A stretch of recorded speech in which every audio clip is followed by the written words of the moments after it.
We're just going to finish this tshuva. I'm skipping a whole bunch of the tshuva from, yeah, will in a moment from Rav Moshe, and then we'll move on.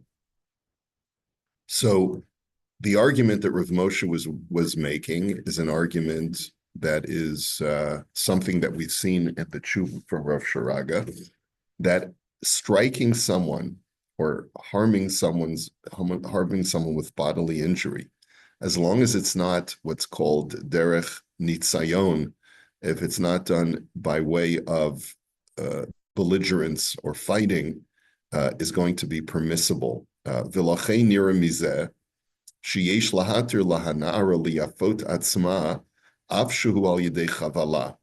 It seems to me, therefore, that it would be permissible for a lady to go ahead and beautify herself if it's through injury. That it's not through any kind of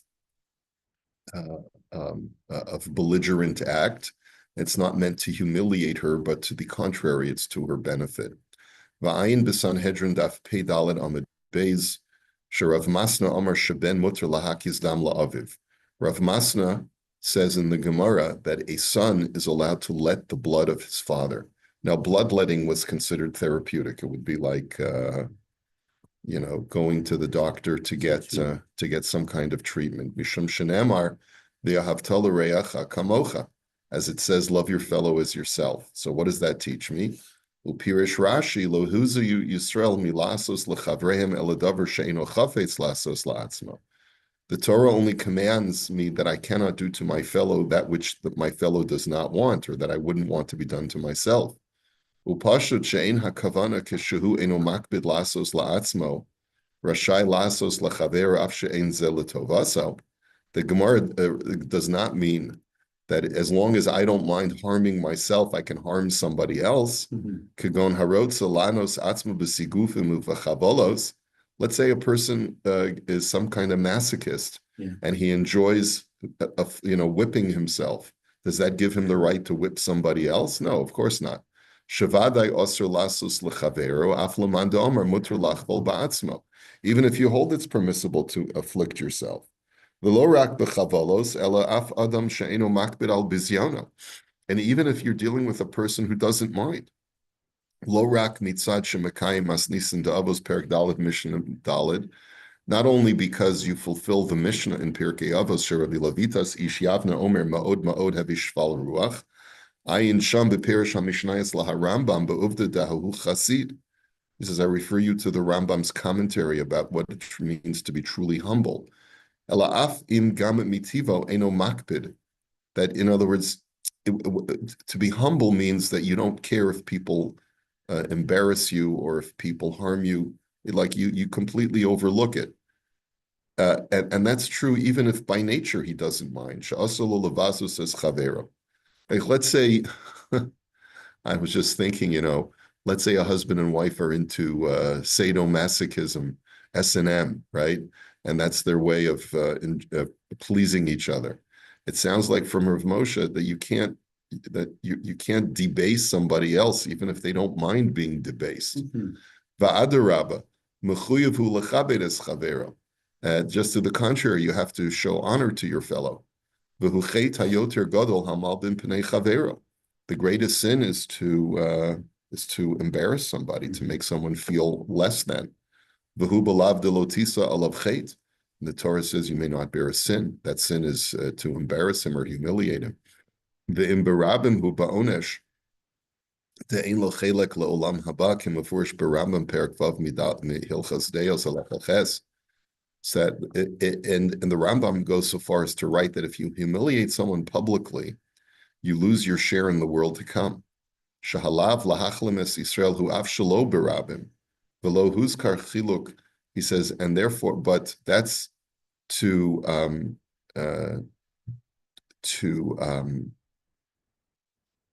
that's in any way to cause a person to be humiliated, but to embarrass someone even not publicly is not permitted.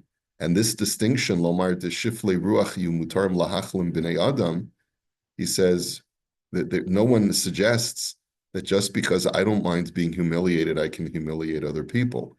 ואם כן, גם באדם שמענה עצמו בסיגופים וחבלות, אסור לו לסגף ולחפול בחברו. And therefore, just because a person doesn't mind being whipped doesn't give him the right to whip other people. So what does Rashi mean in explaining that Gemara, that the reason why it's permissible for a son to cause bodily harm to his father in a bloodletting, that the reason is because that since I don't mind doing it to myself, I don't mind, it's okay for me to do it to my father. Aval kavanas Rashi the chavala kazushu l'tovaso kahakazas dam. The answer is that it's therapeutic. Anything that's therapeutic for a person, that any normal person would want to do for himself because he loves himself and wants to take care of himself, lo shayach la'asr lasos lechavera. Then you can't say that it's forbidden to do that to your fellow. Ve'ein tzarich kra lahatir zeh. And you don't need a pasuk to permit this. Shalachein af la'aviv shelo nemar b'chiyuv haka'aso sheyadavka derech nitzanu v'zayim. And therefore, even though the Torah says that a son may not strike his father, and the Torah does not distinguish as to whether that's in a belligerent way or not, the gam leka kra liftar l'refua nami, efshar lesar kishu l'tovas ha'av. And even though there's no special dispensation that you can strike your father for medicinal purposes, but it's just a svara that if something is for my father's benefit, then obviously it's not included under the rubric of the prohibition to strike my father.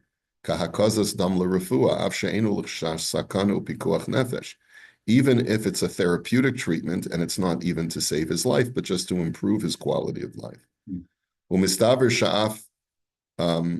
Something barchinina shematzrich kra lahatir hakazas dam l'refu la'aviv mehekesha demaka adam u'makei behema urak l'maka aviv. Okay, we're going to skip a little bit over this. This is a little bit more technical. Okay. Rabbi, Yes. wouldn't what you're talking about only be relevant if there's no one else to do it? Such as if you're a dentist and your father comes to see you, perhaps you should go to another dentist in the city. But if there's no other, then I guess it would be okay for the father's benefit. Well, can he just see his son as a dentist without even? Yeah, Because I always heard you couldn't, but maybe that's a misconception. Apparently, Rav Moshe holds that it's acceptable. Let's say going to my son, I'll end up paying half of what I would normally pay another dentist. That makes it less painful. Yeah, sure. So I don't know that you need a special additional dispensation because there's no one else available who can do it. But there are poskim who recommend shying away from it whenever possible. He says, Rav Moshe says tzarchian ladina, that whether or not we can always permit it. Yeah, so we're not going through all of the ins and outs of doing it to your father. But he says, V'im kein benara liyafot atzma shehu letovata uviritzona yesh lahatir b'pshitus. And therefore, if we're doing it to beautify a young lady and she wants it to be done to her, then we should certainly permit it. Af im lo nispar ke'haramba b'chidusha. That, in other words, even if we don't opine like the Rambam, who says that the only time that striking is forbidden is if it's in a belligerent way. We're almost done. He says another proof that we can bring is from the Gemara in Becharo stuff, Memhei Amud Aleph. Shechanan haita ba yateret v'chatcha. That, sorry, Shetanan haita ba yateret v'chatcha. There was a woman, I guess maybe her name was Shatnan, and she had some kind of extra finger, it seems, and she amputated it. Let's take a quick look at that story in Bechoros Memhei Amud Aleph.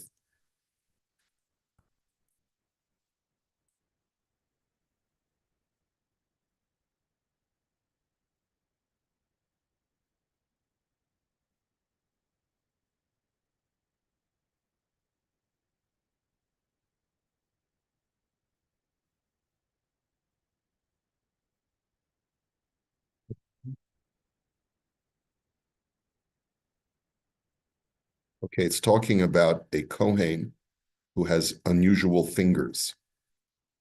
Okay. If a Kohen has extra fingers, that renders him unfit for the kahuna. And the question is, so this Gemara is talking about all of the things that disqualify a Kohen.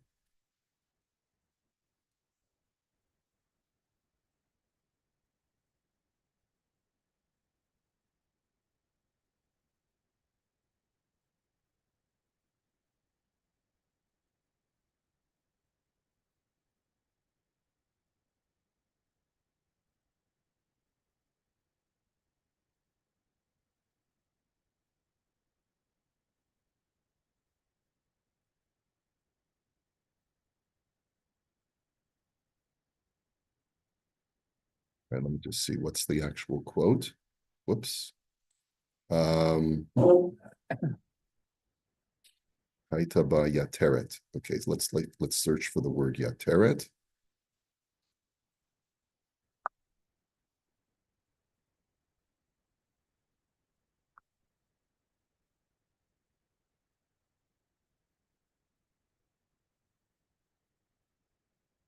Okay, here we go. What's going on here? Can we get rid of this? There we go. A priest whose fingers or toes are configured one upon the other, or one whose fingers or toes are attached, is likewise disqualified. But if they were attached from above the palm of the hand or the bottom of the foot, only until the middle joint he is fit. In a case where there was an extra finger or toe on his hand or foot and he cut it, if that extra appendage contains a bone, the priest is disqualified even after it was cut. And if there is no bone, the priest is fit.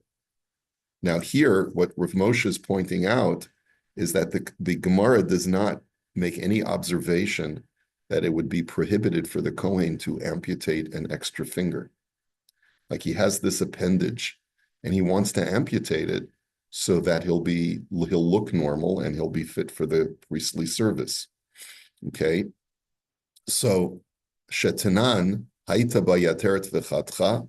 If the Mishnah over there says that if the Kohen has an extra appendage or a finger and he amputates it, then it'll depend whether that extra appendage had a bone in it or not to determine whether he can be an active Kohen. Why does it make a difference? I guess because it represents an inherent disqualification that his body was simply as an unacceptable deformity, such that even if you amputate it, it represents an inherent disqualification, a congenital disqualification.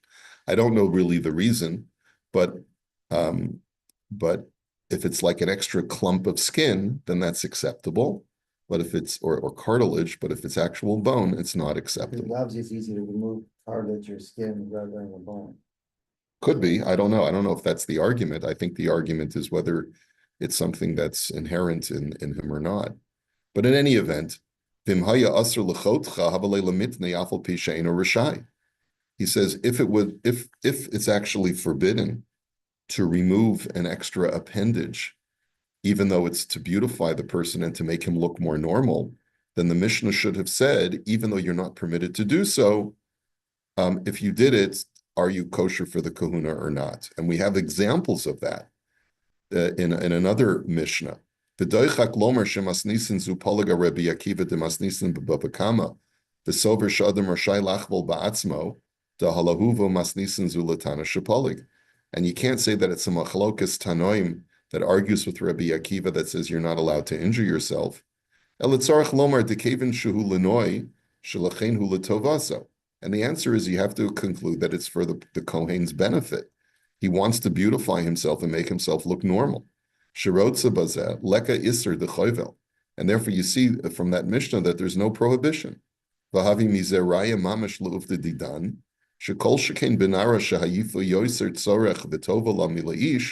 He says, and certainly, because a young lady needs aesthetic beauty more than a man does. And Rav Sharaga made note of this. He said, in my case, it was a young man who had asked the shaila, and I'm still permissive, even though the other people who are permissive do so in cases of women. The ha'isa b'ksuvas daf nun tesam at beis tani rebchia ein isha el liyofi, that the whole benefit of having a wife is so that you have beauty in your life, right? So if your wife is unseemly, you don't have as much joy from your wife. Shavada yesh lahachshiv shehu l'tovasa, and therefore certainly this is for her benefit. Umuteres lachbol bishvil hityafot. And Rav Moshe therefore categorically says, anytime you're doing it in order to beautify yourself, plastic surgery is permitted, even though it involves self-injury. Okay. For both men and women. Rav Moshe only gives the heter for a woman at the end of the day because he says, Ein isha el liyofi. But Rav Sharaga goes further and he says that it's permissible even for a man. But, when you think about it, the arguments that Rav Moshe made until those last few lines should have applied equally for both men and women. And then he adds, he says, and this is certainly true for a young lady, because, men are more concerned about beauty for women than the other way around. Okay. So with that, let us go to the next shaila.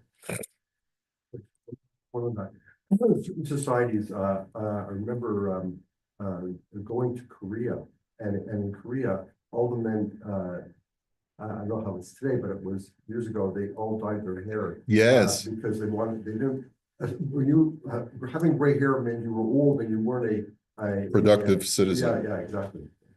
Yeah. So there's a separate shaila as to whether you're allowed to dye your hair. And we did see some, must be already be years already since we saw that in the Imre Yaakov. It all depends on what industry you're in. If you dye your hair and then apply for a job which requires physical exertion, where your age will actually prevent you from doing the job as effectively. Like Ron, if you were to dye your hair and get some kind of, get Botox and all that stuff, put on a wig or whatever it is, and then pass yourself off as a 35-year-old man, and then you would go to apply for a job as a longshoreman or as a dock worker or a factory worker and say, yeah, I'm strong, then that would be false representation and would be prohibited according to halacha because it's deceptive practice which will cause a disadvantage to the person who's going to hire you. Or if you represent yourself that to someone who you're courting and you misrepresent your true age, that could also be a problem halachically, where a woman could say he passed himself off as a 35-year-old man when in reality he's much older than that. And I don't want to marry a man who's already a more advanced age, right? So that would be a problem. But if you're doing it in order to maintain relevancy within society that judges people unfairly because they're older, right? Because there's ageism, let's say.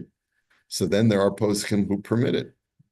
Yeah, permit, in that situation where let's say there's age discrimination in a specific industry because they want, for purposes of optics, they want their company to look like they're young and fresh and stuff like that. So then there are poskim who would permit you to dye your hair. Some of them, when I was financial advisor at a very young age of 22, I grew a beard specifically to make them look older. There you go. There you go. Okay, did it help? Still in business. And then I trained, whatever, but I specifically had a beard because I was dealing with much older people and I had around like 22, which is too anyway, so it did work just like that. But it doesn't seem to work the other way. The whole cosmetic thing for women and beautification, in large measure, is to make them look younger. It's kind of deceptive that way. No, women, when they do that, and they put all the makeup on, make themselves look very much younger. It's for the husband. But but that's become the standard. It's actually not necessarily to make them look younger. It's to accentuate their features. To make them look more desirable. A woman puts on lipstick, not to cover wrinkles. She puts on lipstick to make her lips look more attractive, so you'll want to kiss her or whatever, or to make her look more distinct, or yeah, but sure, there are women who get plastic surgery to make them. The question is, can the woman get a facelift, right? Let's say that's more of a question than, let's say, a nose job, because a nose job is not an issue of trying to deceive.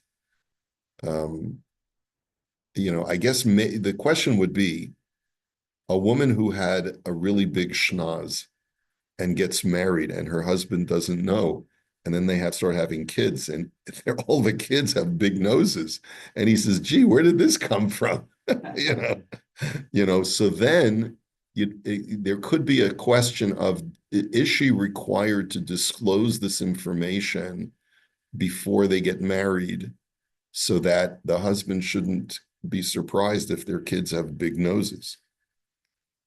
He says, hey, I didn't bargain for this. I don't want kids with big noses. Just like any kind of genetic predisposition, that you have, where it could manifest itself in the children, you have an obligation to disclose that. Okay, so that's an interesting shaila, and I'm not really sure. I think that if someone were to ask me that question, I would say, don't tell him on the first date. Don't tell him on the second date. But if you're already get engaged and he's already committed, then that's when you can tell him, because it's not something that rises to the level of, well, would it break an engagement if a man knew that his wife had a nose job? Unless it was some kind of very, very serious deformity, which is genetically passed. Maybe like a hunched back or scoliosis or something like that, where she had treatment for it. But anyway, that's where it becomes an issue. Okay, the next shaila is bo'at bikadur upaga b'chavero v'garam lo la'abeit ed adashot hamaga shelo. Wow, this is a very technical question. A guy kicks a ball. It hits his friend in the head or some other part of his body and causes him to lose his sensory nerves. In other words, he becomes numb in a certain part of his body.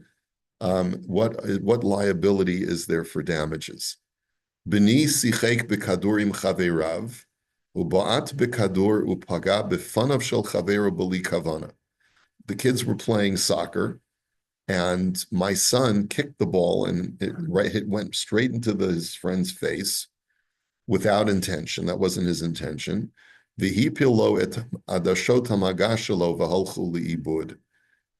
it caused him to lose the nerve sensation. It doesn't say where in the body. Is he liable for compensation for damages? Adashot hamaga, I believe that we would translate that as the sensory nerves. And that's really, I wish Joby was here. He could tell us how this happens by getting a Adashot hamaga. No, it doesn't mean his nerves. It means Adashot hamaga are his contact lenses. Okay. All right. He kicked the ball into his friend's face, and the contact lenses were destroyed. Does he have to pay for the contact lenses? What about his eyes?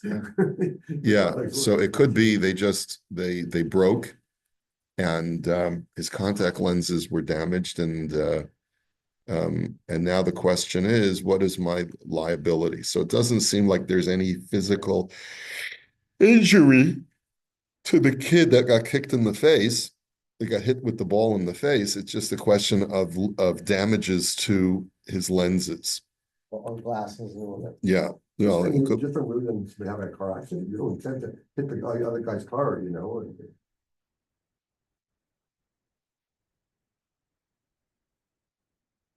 yeah. So let's see why this would be different. Kasav Maran b'Shulchan Aruch Shnaim Shenit Avku Yachad.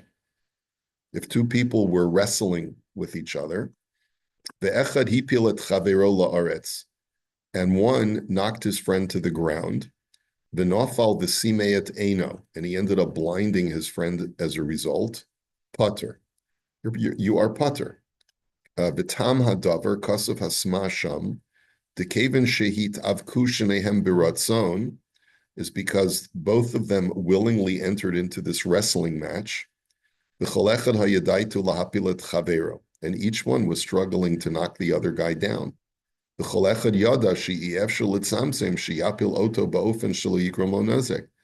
it's implicit, it's understood that when you're in the middle of a wrestling match, invariably sometimes injuries occur.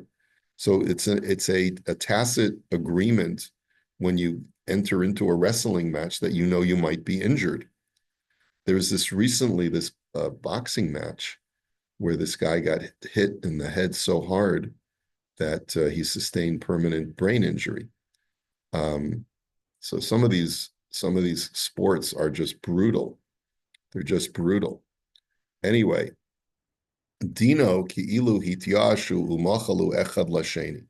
So the halacha is it's as if they both relinquished their rights to bodily preservation and were forgiving if the other person would harm them.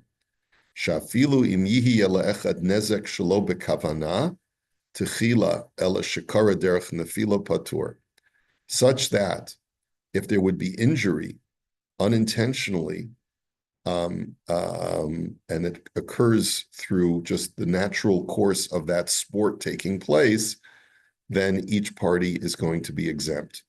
The Gemara gives another example. Shnayim shiratzim birshus harabim. If two people are running in a public thoroughfare, they're running in two opposite directions towards each other. And as a result of their running, they knock into each other and one injures the other. Mishi hizik patur. Whichever one caused the injury is patur. Shekol mishiratz birshus harabim. Because if you're running in a public area, Yodea shegam lacherim yesh reshut larutz, knows that other people also can run, and birshus harabim. Two people are right. So wouldn't they both have the same liability? They both have the same lack of liability. That's the point, is that when you run in a public area, you know that if someone else could be running just as fast as you, and you could end up with a collision. So you know that it's implicit, and you're tacitly giving up your right to claim injury once you do something that's dangerous. If I'm walking and I'm not running, then if a guy runs and collides into me and damages me, then I can claim damages. But if I'm doing something that's reckless, then I can't claim later damages. V'lachein piturim, and therefore they're both going to be patur. Ve'afal gav diyesh lanu halacha mefureshet adamu ad la'olam zelo ne'emar b'chol inyan. And even though we have this principle that people are normally liable for any injury that they cause to others, because people knowingly enter into a public space knowing that they could cause injury, and therefore they have to assume liability. That's not true in every instance. If a person is comporting himself in a way where he knows that he could be submitting himself to injury through his behavior, then there's no such thing as a right to claim damages when someone ends up injuring him. That's the same, all these cases are the same in secular law, and they even extend it more. So if you're, say, attending a baseball game or a hockey game as a spectator. And you get hit by the ball or the puck. a puck or something Yeah. like that, the person who slapped the puck or hit the ball is not liable, because the theory is you come to the game, it's expected risk, you voluntarily accepted the risk. There you go. Right, that's. All right, so we'll resume this tshuva Mirza Hashem tomorrow. Yeah, Okay. but That's not Marvin- so easy, Marvin. There's a little girl that got killed at the Columbus Blue Jackets game years ago. And after that, they had to, all the teams had to put this big netting behind then they sued and Yeah, well, Did we win this